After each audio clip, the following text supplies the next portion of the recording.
అసలు మనుషులుగా పుట్టినవాళ్లు దేవతలుగా ఎలా మారారు? ప్రపంచ ప్రసిద్ధిగాంచిన మేడారం జాతర వెనుక ఉన్న అసలైన చరిత్ర ఏంటి?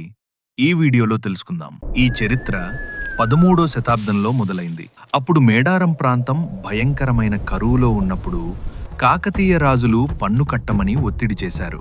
మా ప్రజలు ఆకలితో చస్తుంటే పన్ను కట్టేది లేదు అని గిరిజన నాయకుడు పగిడిద్దరాజు తెగేసి చెప్పడంతో యుద్ధం మొదలైంది. ఆ భయంకరమైన యుద్ధంలో భర్త పగిడిద్దరాజు కూతురు సారలమ్మ చనిపోతే కొడుకు జంపన్న రక్తందారలై సంపెంగవాగులో కలిసి అది జంపన్న వాగుగా మారింది. ఇక తన వాళ్లందరూ చనిపోయాక సమ్మక్క వీరనారిలా మారి కాకతీయ సైన్యాన్ని ఊచకోత కోసింది. చివరికి ఒంటి నిండా గాయాలతో చిలకలగుట్ట వైపు వెళ్లి అక్కడ ఒక కుంకుమ భరిన రూపంలో మాయమై దేవతగా మారింది. కాని ఆ యుద్ధం ఎలా జరిగింది? సమ్మక్క తల్లి అసలు శక్తి ఏంటి? ఆ పూర్తి ఎమోషనల్ జర్నీని కళ్లకు కట్టినట్టు మా లాంగ్ వీడియోలో వివరించాను. ఒక్కసారి కింద ఉన్న లింక్ క్లిక్ చేసి ఆ ఫుల్ వీడియో చూడండి. జై సమ్మక్క సారలమ్మ తల్లి.